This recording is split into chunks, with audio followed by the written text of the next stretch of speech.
वरुण राजाचा आशीर्वाद असा चालू राहणार आहे। एका बाजूला आसमंत कोसळतोय, दुसऱ्या बाजूला या आसमंतात महाराष्ट्रामध्ये राष्ट्रवादी काँग्रेस पक्षाचा झंझावात।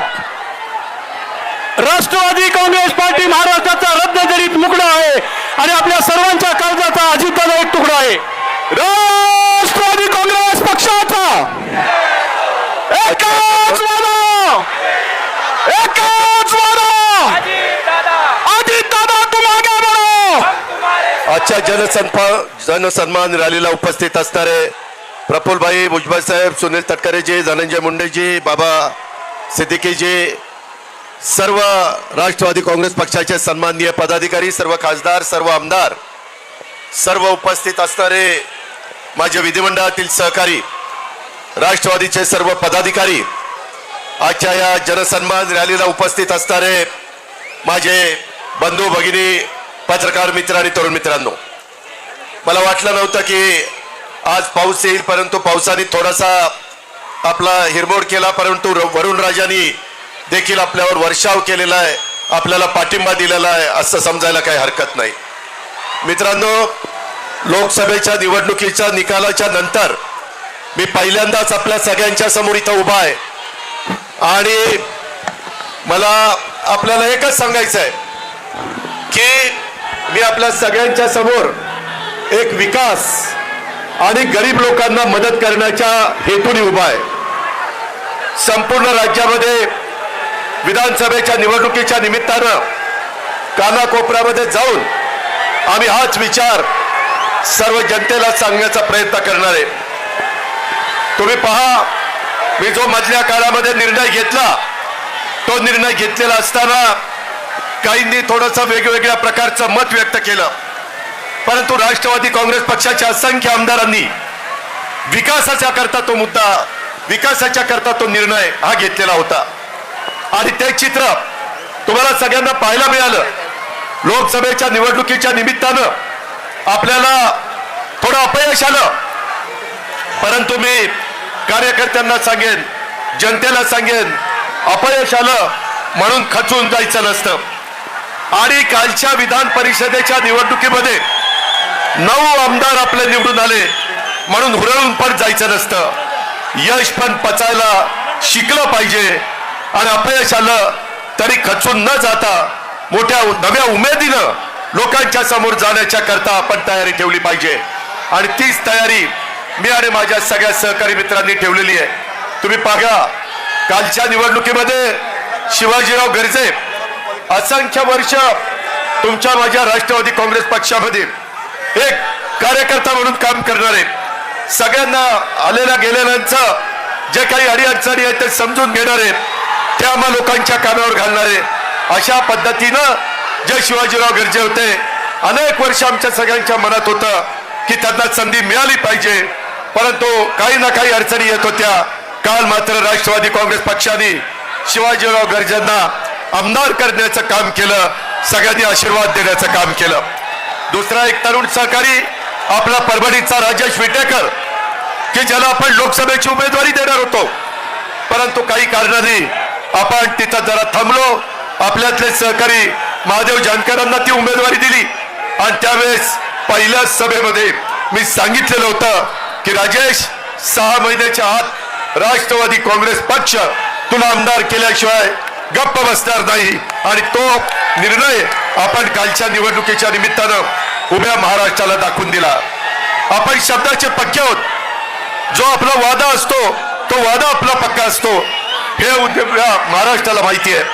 मित्रांनो, अनेक गोष्टी आहेत, माझ्या आया बहिणी इथं असंख्य संख्येने आहेत। मला ज्यावेळेस अर्थ मंत्रालय मिळालं त्यावेळेस मी विचार केलेला होता की यावेळेस काही झालं तरी आपण त्यामध्ये विकास आणि गरिबी ह्याकरता मदत करायची आहे। मित्रांनो, तशा पद्धतीने आपण निर्णय घेतला आणि आपल्या महिलांच्या करता लेक बहीण माझी लाडकी बहीण योजना, ही योजना आपण आणली।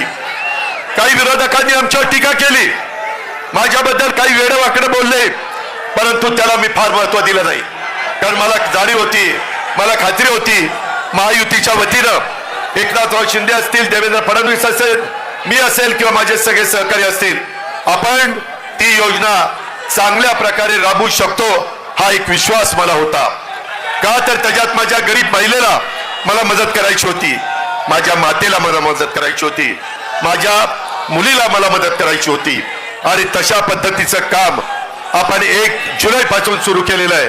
मला आजच्या सभेच्या निमित्तानं उभ्या महाराष्ट्रातल्या माता भगिनी आणि मुलींना सांगायचंय, तुम्ही काळजी करू नका. जुलै ऑगस्ट मध्ये जरी फॉर्म भरायला तुम्ही अर्ज करा, तो तुमचा अधिकार आहे.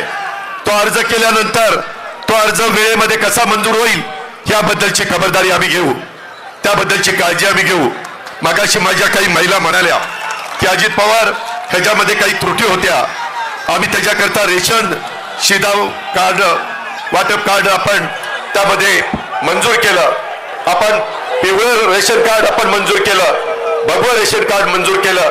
का तर माझ्या आया बहिणींना माझ्या मुलींना त्रास कमी व्हावा म्हणून.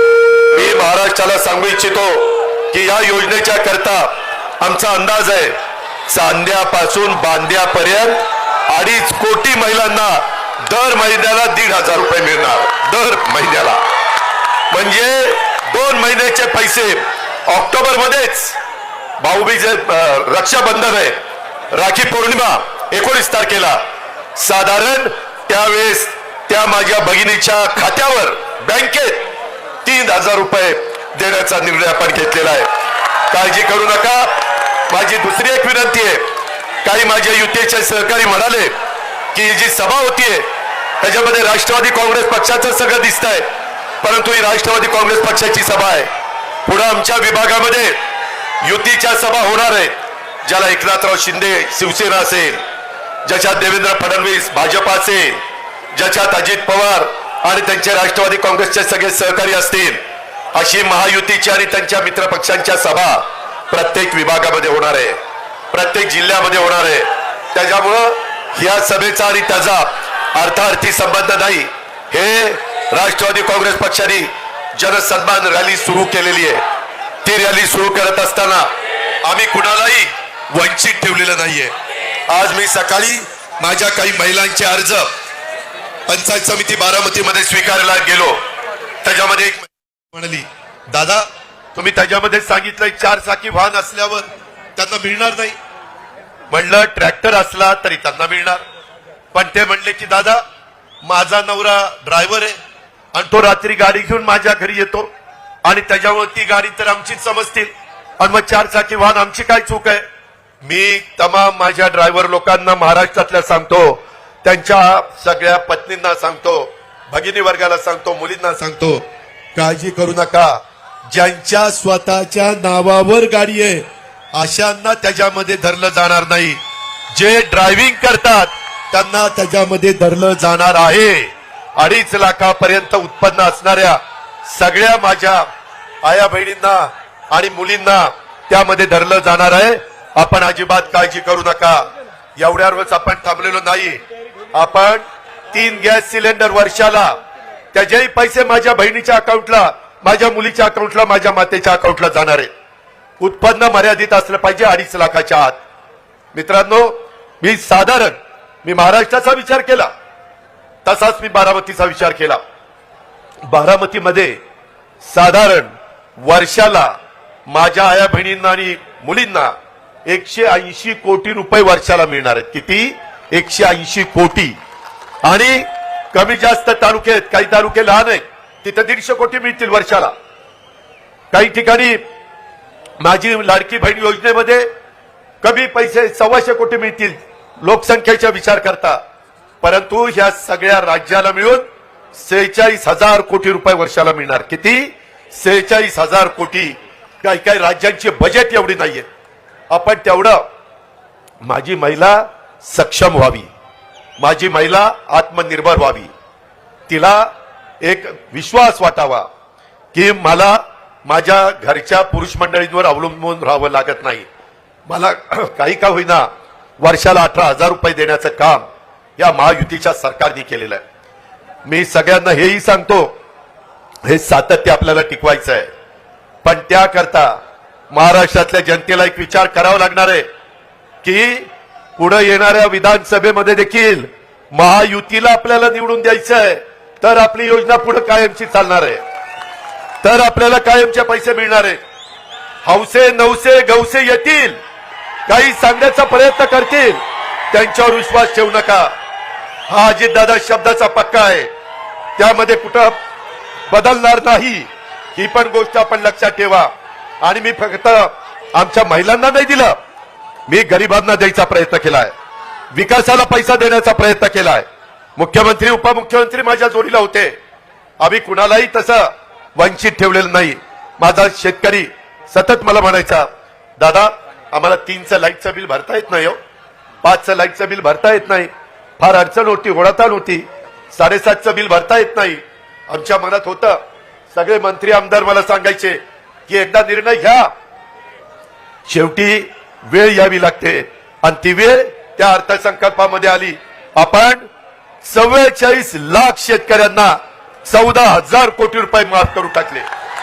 14,000 कोटी रुपये वीज माफी. आता तुम्हाला आमच्या महावितरणचा अधिकारी वीज बिल भरा म्हणून सांगायला येणार नाही, तुम्हाला ते माफ केलेलं आहे.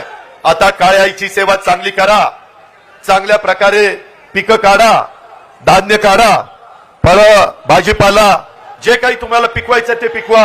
कृषी मंत्री इथं आहे, ते 1 रुपयामध्ये पीक विमा तुम्हाला देत आहेत. करोडो रुपये तुमच्याकरता राज्य सरकार खर्च करताय. मित्रांनो, इथपर्यंतच नाही, माझ्या शेतकऱ्याच्या करता 0% व्याजाने पीक कर्ज हेही आपण चालू ठेवलेलं आहे. त्याचाही फायदा माझ्या भावांनी घ्यावा. आमचे विरोधक काय टीका करतात, अरे आया बहिणींच्याकडे लक्ष दिलं, महिलांच्याकडे लक्ष दिलं, पुरुषांच्याकडे दुर्लक्ष केलं. अरे असं कसं करेल, पुरुषांच्याकडे दुर्लक्ष करून कसं चालेल? आमची पण ती भाऊ आहेत, आमची पण ती मुलं आहेत, आमचे पण ते वडील आहेत, त्याच्यावर त्यांच्याकडे मी दुर्लक्ष कदापि करणार नाही, तशा पद्धतीनं मी वागणार नाही. मित्रांनो, उलट आता माझ्या शेतकरी वर्गाच्या करता धनंजयनी माझ्या लक्षात आणून दिलं, कॅबिनेटला सांगितलं की आपल्याला सोयाबीन आणि कापूस उत्पादक शेतकऱ्याला पैसे द्यायचे राहिले. धानाला प्रफुल्लभाई पटेल यांच्या भंडारा गोंदिया चंद्रपूर गडचिरोली तिकडे धान पिकतं, कोकणात यांचं धान्य पिकतं, त्यामध्ये आम्ही धानाला 20,000 रुपये दिले. त्याच्या पद्धतीनं एकरी 5,000 रुपये आपल्या कापूस आणि सोयाबीन उत्पादकांना आपण दिलेले 2 हेक्टर पर्यंत. मित्रांनो, शेवटी द्यायचं खूप मनापासून असतं, परंतु आपल्या तिजोरीमध्ये पण तेवढा पैसा लागतो.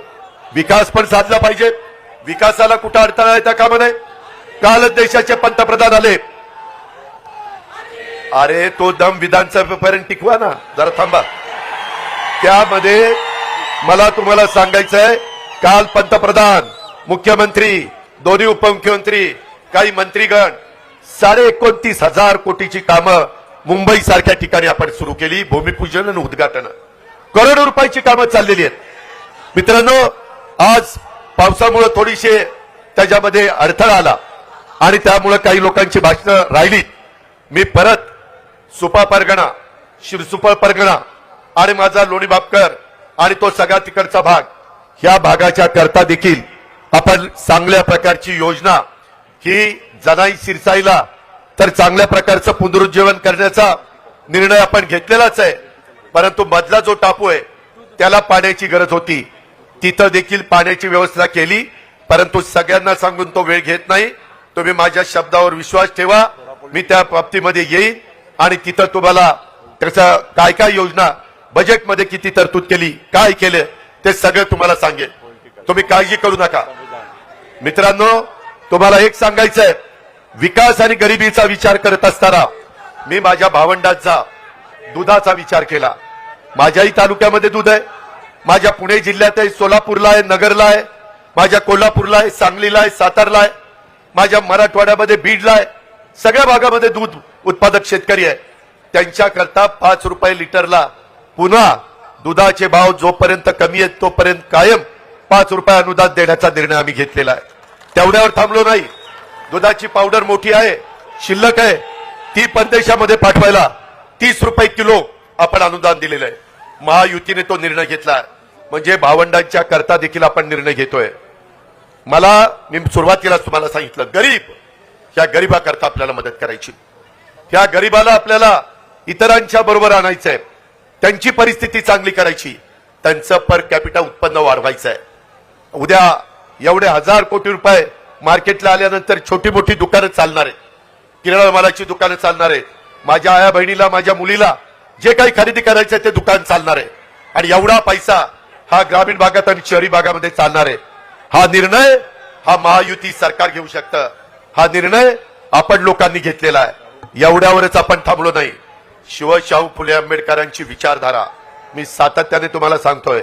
18 पगड जातीला बरोबर घेऊन युगपुरुष छत्रपती शिवाजी महाराजांनी हिंदवी स्वराज्याची स्थापना केली. हे आम्ही आयुष्यात विसरू शकत नाही. आणि त्याच 18 पगड जाती 12 बलुतेदारांना घेऊन आपण त्यामध्ये पुढे चाललेलो आहे.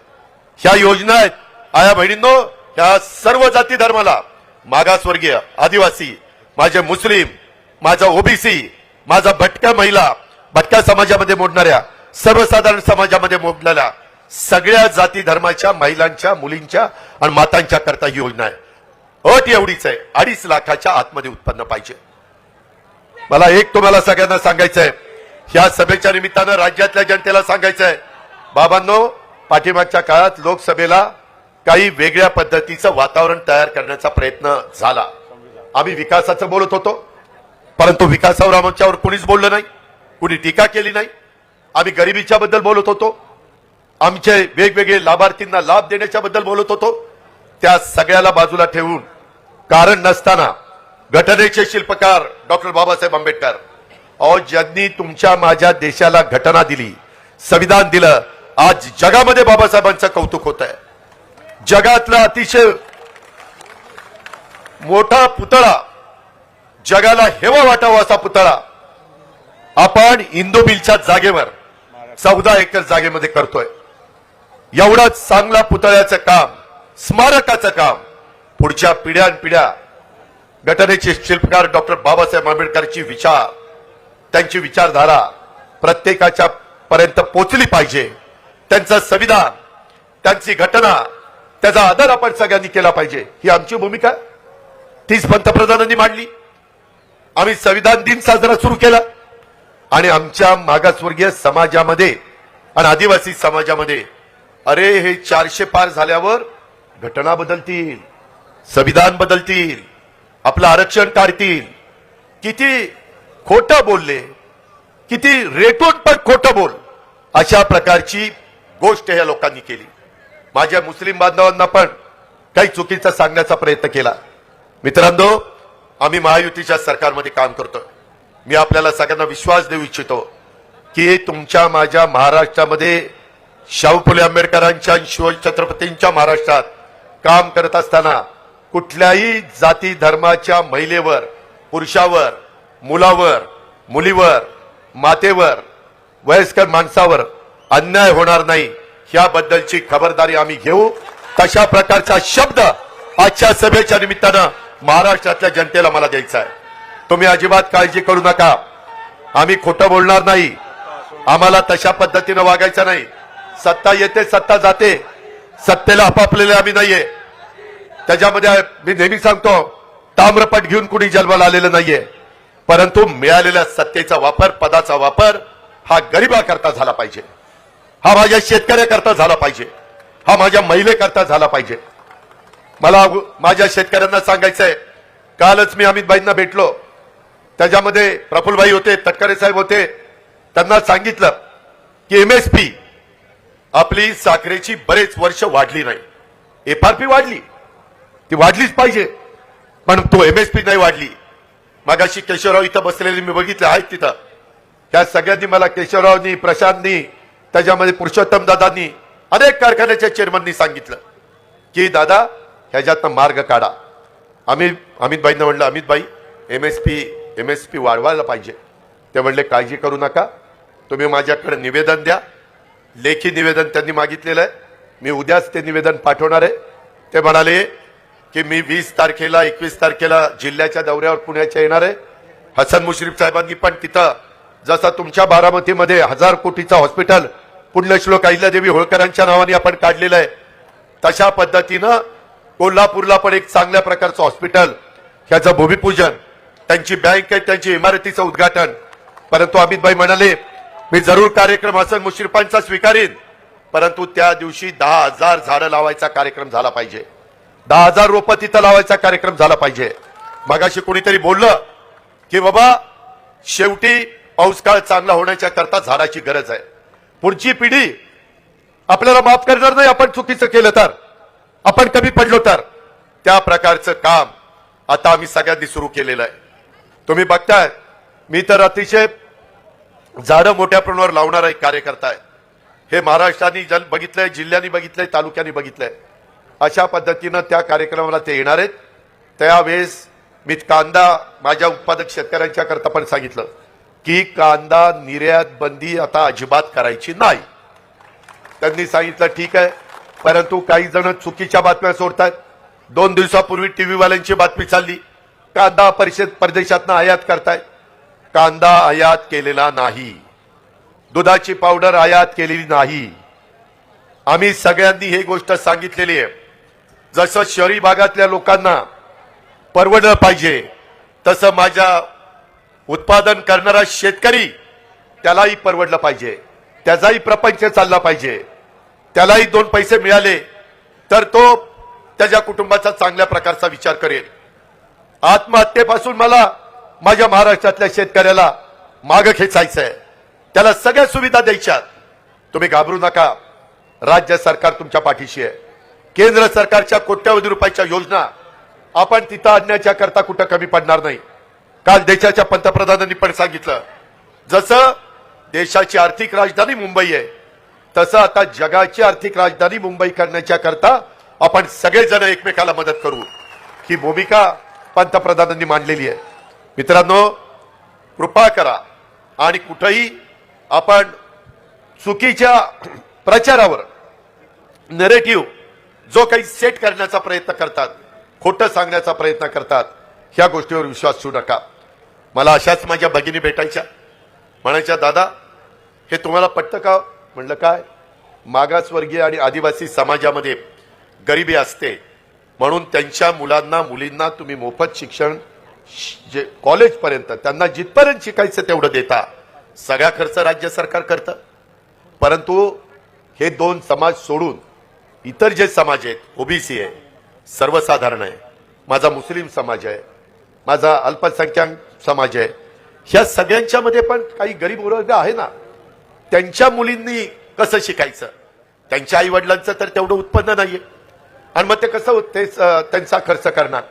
आणि मधी एकदा असंच मला मुख्यमंत्री एकनाथराव शिंदेंनी सांगितलं, रात्री त्यांना 12-1 वाजता फोन आला चंद्रकांत दादा पाटलांचा की बाबा ह्या ठिकाणी एका आई वडिलांना पैसे कमी होते आणि त्यांना शासनाच्या तर्फे 50% मदत मिळत होती, परंतु 50% देखील आपल्या मुलीच्या राहिलेल्या शिक्षणाकरता आपण आणू शकत नाही, म्हणून तिथं आत्महत्या झाली. आमच्या मनाला वेदना झाल्या. सत्ता ही पद उपभोगण्याच्या करता चालवायची नसते. त्यावेळेस आम्ही निर्णय घेतला की येणाऱ्या अर्थसंकल्पात सगळ्या जाती धर्माच्या मुलींना त्यांचे आई वडील गरीब असतील तर त्यांचं कॉलेजचं शिक्षण मोफत करायचं. त्यामध्ये मेडिकल असो, त्यामध्ये इंजिनिअरिंग असो, त्याच्यामध्ये टेक्निकल असो, ह्या पद्धतीचा निर्णय घेतलाय. मित्रांनो, तुम्हाला आश्चर्य वाटेल, ह्या सगळ्याच्या करता आपण किती निधी बाजूला काढला माहितीये? माझ्या लाडकी बहीण योजना 46,000 कोटी, माझ्या शेतकऱ्याला वीज माफी 14,000 कोटी, झाले 60,000 कोटी. त्यामध्ये महिलांना गॅस सिलेंडर 3 फ्री, त्यांना 2,500 कोटी आणि मुलींना कॉलेजचं शिक्षण फ्री, त्याला 2,500 कोटी, झाले 5. म्हणजे 60 आणि 5 65. मुलं म्हणायचे आमच्या मुलांकडे मुलींच्याकडे लक्ष आहे का नाही? अरे आहे. तुमच्याकडे लक्ष नाही द्यायचं तर कुणाकडे लक्ष द्यायचं? 10,000 कोटी रुपयाचा कार्यक्रम माझ्या तरुण युवा युवतींच्या करता, त्यांना 10 लाख मुलांना मुलींना दरवर्षी आम्ही स्टायपेंड देणार आहे आणि त्याकरता त्यांना 1 वर्षाचं शिक्षण, ते शिक्षण घेतायत म्हणून त्यांना 6,000 8,000 10,000चं स्टायपेंड, त्याकरता 10,000 कोटी.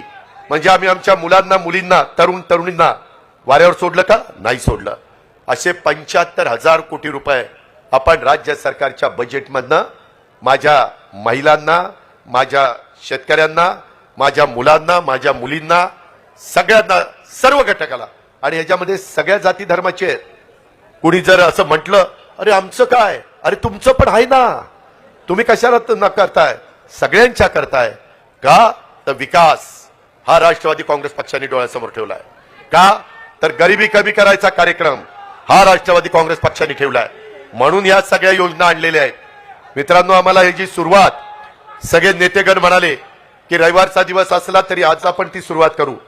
मला वाटलं नाही की याचा आनंद जसा तुम्हाला होईल तसा वरुण राजाला पण होईल आणि तोही बरसेल असं मला वाटलं नाही. परंतु ते शुभ लक्षण आहे. वरुण राजाने पण आपल्याला साथ दिलेली आहे.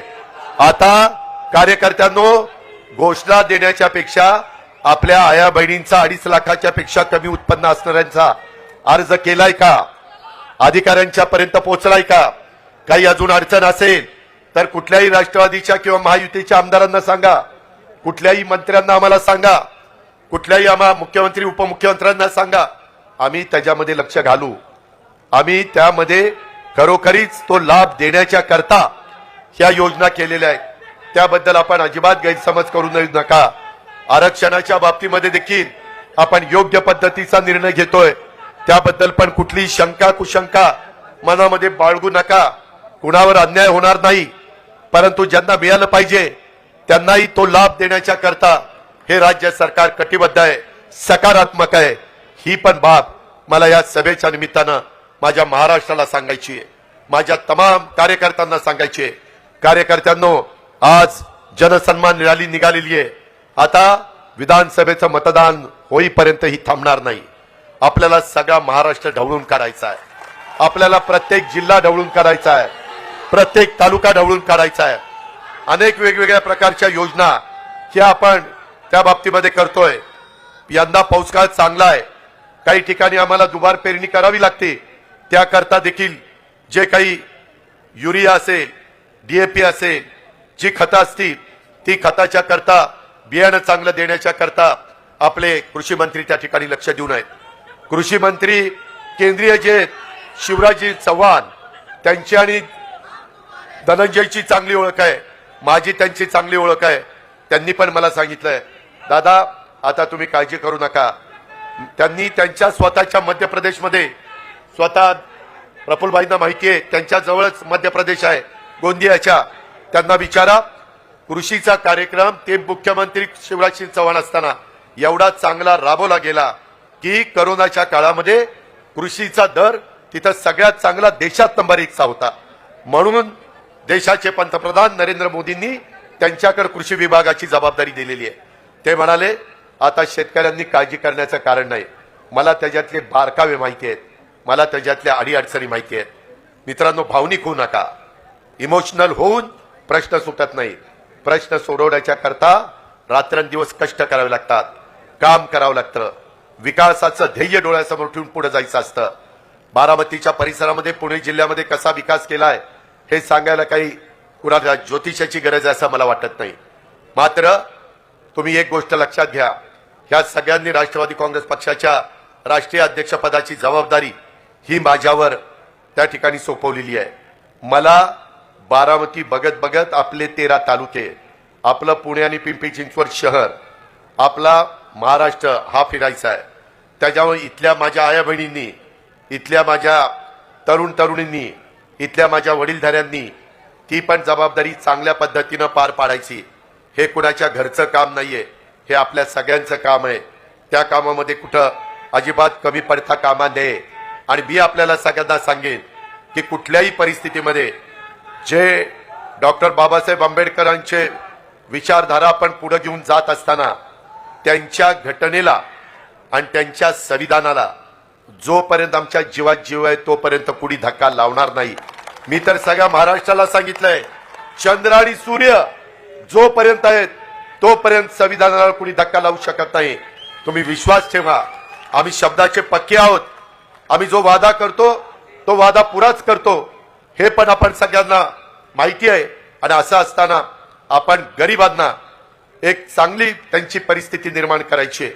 आणि म्हणून या सगळ्या योजना आहेत. माझ्या बहिणींनी, माझ्या मातांनी, माझ्या मुलींनी त्याच्याकडे त्या नजरेने बघावं.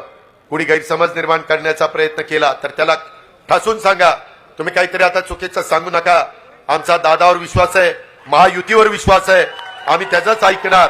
या पद्धतीची भूमिका माझ्या तमाम महाराष्ट्रातल्या मुलींनी आणि माता भगिनींनी घेतली पाहिजे. अशा प्रकारची माझी आपल्या सगळ्यांना विनंती आहे. वैयक्तिक गरजा आणि इच्छा आकांक्षा याबद्दलची कुठलीही कसर त्यामध्ये आम्ही ठेवणार नाही, याबद्दलची पण ग्वाही मी आपल्या सर्वांना सांगू इच्छितो. आज थोडंसं आमच्याकडनं काही चुका झाल्या. वास्तविक एवढी सभा असताना मोठा मंडप टाकायला पाहिजे होता, पण म्हटलं की कशाला उघड्यावर चांगली सभा घेऊ, पण त्याच्यामुळे जरा तुमचा हिरमोड झालाय. पण काळजी करू नका, काळजी करू नका. त्या सगळ्या गोष्टी आम्ही त्याच्यामध्ये पूर्ण करू. माझी तुम्हाला विनंती आहे की आता मी शिवाजीराव गर्जे आणि राजेश विटेकर हे विधान परिषदेचे निवडून आले, त्यांचाही सत्कार करतो आणि स्वतः